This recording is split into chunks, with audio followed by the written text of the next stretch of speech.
The year was 1962. It was a time of immense tension and uncertainty. The world was caught in the grip of the Cold War, a period marked by intense rivalry and suspicion between two global superpowers. The world was on edge.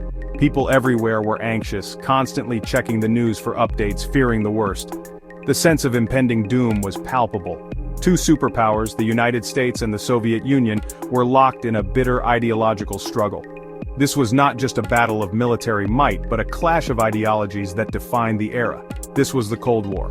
A war fought not with bullets and bombs, but with propaganda, espionage, and political maneuvering.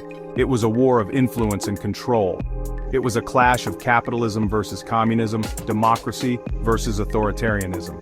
Each side believed in the superiority of their system and sought to prove it to the world. The stakes were incredibly high.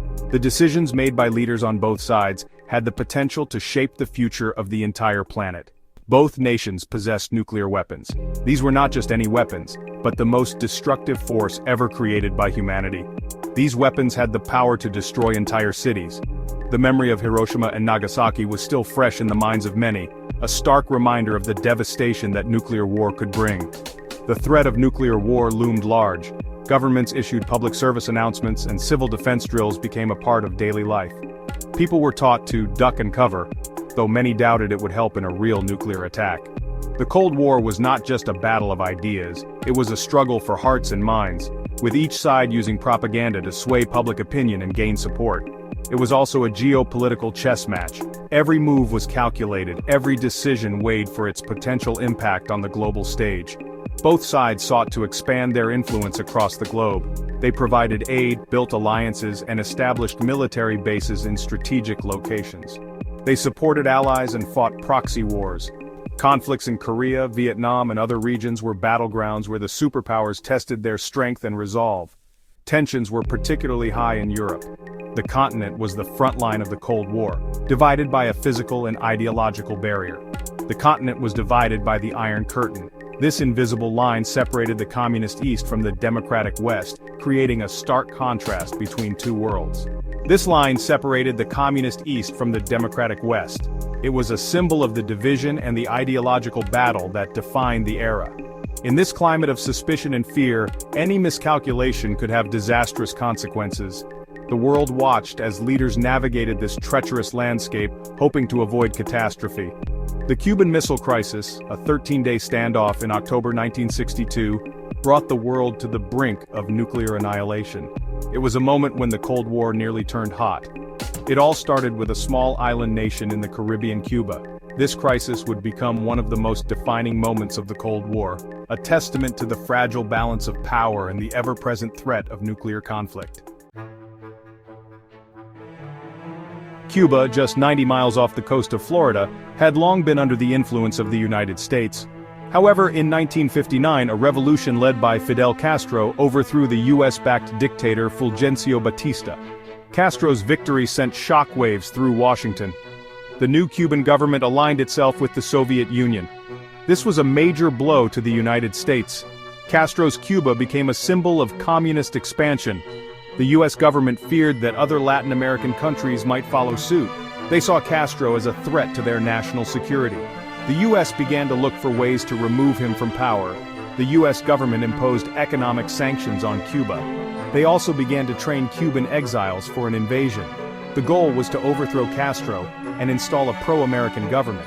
However, the invasion, known as the Bay of Pigs, would prove to be a disastrous failure. In April 1961, a group of Cuban exiles, trained and funded by the CIA, landed at the Bay of Pigs in Cuba. This operation, known as the Bay of Pigs invasion, was a covert attempt by the United States to overthrow the Cuban government, led by Fidel Castro. The exiles, numbering around 1,400, were equipped with American weapons and supported by US air power. The plan was to incite a popular uprising against Castro, but things did not go as expected. The invasion was poorly planned and executed. The CIA underestimated Castro's forces and overestimated the support the exiles would receive from the local population. The landing site was also a poor choice, as it was surrounded by swamps and difficult to access. The element of surprise was lost, and the exiles faced fierce resistance from the Cuban military. The exiles were quickly defeated by Castro's forces.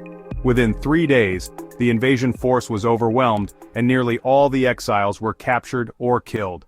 The failure of the invasion was a significant blow to the United States' credibility and a major victory for Castro, who used it to consolidate his power and rally the Cuban people against American aggression. The Bay of Pigs was a major embarrassment for the Kennedy administration. President John F. Kennedy, who had approved the operation shortly after taking office, faced intense criticism both domestically and internationally. The failure exposed the weaknesses in U.S. intelligence and military planning, and it damaged Kennedy's reputation as a strong leader. It also pushed Cuba further into the arms of the Soviet Union. In the wake of the invasion, Castro declared Cuba a socialist state and sought closer ties with the Soviet Union. This alliance provided Cuba with economic and military support, further entrenching the island nation in the Cold War conflict. Soviet Premier Nikita Khrushchev saw an opportunity to exploit the situation. He believed that the United States' failure at the Bay of Pigs indicated a weakness and indecisiveness in American leadership. Khrushchev was determined to take advantage of this perceived vulnerability to strengthen the Soviet position in the global power struggle. He believed that the U.S. was weak and indecisive. Khrushchev's assessment of the situation led him to conclude that the United States would not respond forcefully to further Soviet actions in the Western Hemisphere. This miscalculation would have significant consequences. He decided to secretly deploy nuclear missiles to Cuba. This bold move was intended to protect Cuba from another U.S. invasion and to shift the balance of power in the Cold War. The presence of Soviet missiles in Cuba would provide a strategic advantage, allowing the USSR to threaten the United States directly. Khrushchev had several motives for this risky move. First, he wanted to protect Cuba from another U.S. invasion. The Bay of Pigs had shown that the United States was willing to take military action against Cuba, and Khrushchev wanted to ensure that such an attempt would not succeed in the future. First, he wanted to protect Cuba from another U.S. invasion. The presence of nuclear missiles would serve as a powerful deterrent against any further American military interventions in Cuba. Second, he wanted to counter U.S. missile deployments in Turkey and Italy.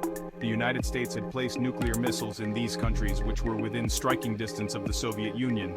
By placing missiles in Cuba, Khrushchev aimed to level the playing field and create a similar threat to the U.S. Finally, Khrushchev wanted to enhance Soviet prestige on the world stage.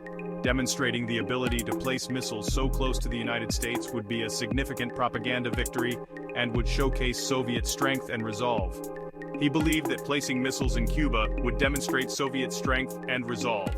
This move was intended to show the world that the Soviet Union was a formidable power capable of challenging the United States in its own backyard. He underestimated the U.S. response. The discovery of the missiles in Cuba led to a tense standoff between the United States and the Soviet Union, known as the Cuban Missile Crisis. President Kennedy demanded the removal of the missiles and imposed a naval blockade on Cuba to prevent further shipments. This miscalculation would lead to the most dangerous confrontation of the Cold War. For 13 days in October 1962, the world stood on the brink of nuclear war as the two superpowers negotiated a resolution to the crisis. Ultimately, Khrushchev agreed to remove the missiles in exchange for a U.S. pledge not to invade Cuba and the secret removal of American missiles from Turkey. In October 1962, a U.S. U-2 spy plane made a startling discovery.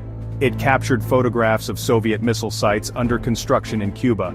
These were not just any missiles, they were medium-range ballistic missiles. These missiles could reach targets across the United States, including Washington, D.C. The news of Soviet missiles in Cuba sent shockwaves through the U.S. government. President John F. Kennedy and his advisors were faced with a terrifying dilemma. They knew that the presence of Soviet missiles in Cuba was unacceptable. However, they also knew that any military action to remove them could trigger a nuclear war. The world held its breath. The stakes had never been higher. The fate of millions, perhaps billions, hung in the balance. Section 5. Kennedy's Dilemma, Weighing the Options in the Face of Nuclear Threat. President Kennedy convened a group of his closest advisors. This was a critical moment in history, and the stakes could not have been higher. The world was on the brink of nuclear war, and every decision had to be weighed with the utmost care. This group became known as the Executive Committee of the National Security Council, or EXCOM. Comprised of the most trusted and experienced officials, EXCOM was tasked with navigating the treacherous waters of international diplomacy and military strategy. They met in secret to discuss the crisis and formulate a response.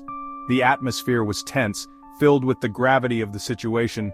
Every word spoken could tip the balance between peace and catastrophic conflict. Several options were on the table. Each option had its own set of risks and potential consequences, and none of them were without significant drawbacks. One option was to take no action. This would mean allowing the Soviet missiles to remain in Cuba, a mere 90 miles from the US coast. This would be seen as a sign of weakness. It would embolden the Soviets and potentially encourage further aggressive actions. It would also set a dangerous precedent. Allowing the missiles to stay could lead to a shift in the balance of power, making the US appear vulnerable on the global stage. It would allow the Soviets to keep their missiles in Cuba. This was an unacceptable risk, as it would place American cities within striking distance of nuclear weapons. Another option was to launch a surprise airstrike against the missile sites. This would involve a coordinated attack to destroy the missiles before they could be used. This was seen as too risky. An airstrike could lead to immediate Soviet retaliation, not just in Cuba, but potentially in Europe or even directly against the United States. It could lead to a Soviet retaliation against the United States. The risk of escalating into a full-scale nuclear war was a real and terrifying possibility. A third option was to invade Cuba with US troops. This would involve a large-scale military operation to overthrow the Cuban government and remove the missiles by force. This was also considered too dangerous. An invasion could provoke a direct military response from the Soviet Union, leading to a broader conflict. It could trigger a full-scale war between the United States and the Soviet Union. The potential for massive loss of life and global devastation was a sobering reality that weighed heavily on the minds of Kennedy and his advisors. The world stood still as the United States initiated a naval blockade around Cuba. This was not just a show of force. It was a clear message to the Soviet Union. Would they back down or escalate the conflict further? The tension was palpable, and every moment felt like an eternity. The fate of millions hung in the balance. Behind the scenes, intense negotiations were taking place. Leaders from both superpowers engaged in a high-stakes game of brinkmanship, utilizing back channels to communicate. The stakes couldn't have been higher. Each side was trying to gain the upper hand without triggering a catastrophic war. It was a delicate dance of diplomacy and power. Finally, a resolution was reached. The Soviet Union agreed to dismantle its missiles in Cuba, and the United States secretly agreed to remove its missiles from Turkey. The immediate impact was a collective sigh of relief around the world. The crisis had been averted, but the scars of those tense days remained etched in the memories of all who lived through them. In the aftermath, both superpowers took steps towards détente. Treaties were signed to prevent such a crisis from happening again. The Cuban Missile Crisis taught the world valuable lessons about the dangers of nuclear brinkmanship and the importance of communication and diplomacy. These lessons continue to resonate, reminding us of the thin line between peace and global catastrophe.